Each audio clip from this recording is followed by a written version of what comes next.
السلام عليكم ورحمة الله وبركاته دمان أصحابتي channel ku jirta aad baad u salaamantihiin Ramadan Kareem meel kasta oo aad joogtaan waa mar kale iyo muuqaal cusub oo aad u xiiso badan muuqaalkan waxaan idinku soo gudbin doonaa shanta luqadood ee jacaylka waa maxay shanta luqadood ee jacaylka ma taqaanaase luqadada jacaylka waxa qoray book la yiraahdo shanta luqadood ee jacaylka qoraaga Gary Chapman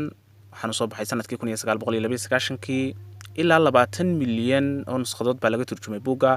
in ka badan 50 luqadoodna waa lagu turjumay waa buug aad iyo aad u muhiim ah buugaas haddii aad heli karto akhri shanta luqadood iyo faahfaahsan halkaas ayaad ka heli doontaa hase haatee muuqaalkan waxaan kuugu soo gudbin doonaa shanta luqadood ee jacaylka ee uu qof kasta oo inaga mid yahay mid kamid ah soo hoosgalayo ee uu u fahmayo luqadiisa jacaylka iyo waxa ay kala yihiin aynu bilowna muuqaalka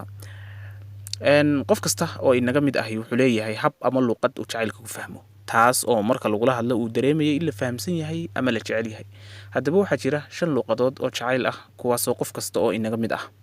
uu mid ka mid ah leeyahay ama soo hoosgalayo haddaba aynu bilowno si aynu u ogaano qof kasta oo inaga mid ah nooca uu yahay ta koobaad waxa weeye dadka qaar waxa ay tahay luqadooda jacaylku words of affirmation ama dadka qaar baa luqadooda jacaylku tahay in lagu yiraahdo ereyada ay ka midka yihiin waan ku jeclahay marka uu wax ku qabto lagu yiraahdo waad mahadsan tahay inaad dhiirigeliso waxyaabaha uu qabto aad ku amaanto dadka luqadooda jacaylku ay tahay words of affirmation ama inaad kelmadaha dhiirigelinta iyo jacaylka iyo mahadcelinta aad ku tiraahdo marka aad arrinkaa u samayso waxay ka dhigan tahay inaad fahansan tahay oo aad la dareemayso ama aad dareensinayso jacayl talabaad waxa weeye waa quality time dadka qaar baa luqadooda jacaylku ay tahay in lala qaato waqti tayo leh waqtiga tayada leh waa inaad attention-kaaga iyo dhugmadaada oo dhan aad siiso qofka muddada aad la joogtid tabacnaheedu waxa weeye inaad TV-ga iyo mobile-ka iyo waxyaabaha kale ee lagu mashquuli karo oo dhanba aad iska damisaan kadibna aad meel wada fadhiisataan oo aad waqti fiican wada qaadataan sidoo kale inaad meelo kala duwan isu raacdaan aad xasuuso wadaagtaan wax wada qabataan dadka ay luqadooda jacaylku tahay quality time ama in waqti tayo leh lala qaato marka aad waqti fiican la qaadato waxay dareemayaan inaad qadarinayso oo aad jeceshahay tasaddexaad waxa weeye gifts waa inaad hadiyad siiso qofka luqadiisa jacaylku ay tahay hadiyada marka aad u keento hadiyadu haba yaraatee sharti ma ahayn hadiyadu ay shay qaali ah ama ay shay weyn noqoto balse marka aad qofka hadiyad la wadaagto wuxuu dareemayaa inaad jeceshahay ama aad qadarinayso waayo luqadiisa jacaylka ayaa waxay tahay in aad hadiyad siisay ama marka aad hadiyad siisay ayuu dareemayaa inaad jeceshahay taafraad waxa weeye act of service dadka qaar ba iyagana luqadooda jacaylku waxay tahay in lala qabto hawl ama hawl loo qabto waxa laga yaabaa in ninku xaaskiisa hadiyad u keeno waqti tayo leh la qaato ama uu ereyo wanaagsan oo macaan uu ku yiraahdo haddana inta badan ay caabanayso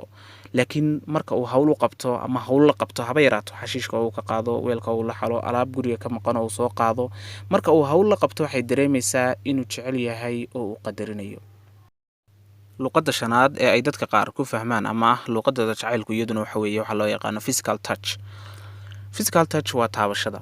ama inaad qofka jirkiisa taabatid taabashadu way macna badan tahay waxa kamid ah dhunkashada waxa kamid ah gacantoo la isqabto meelaha ku haboon waxa kamid ah in hab la isa siiyo iyo kuwa kale oo badan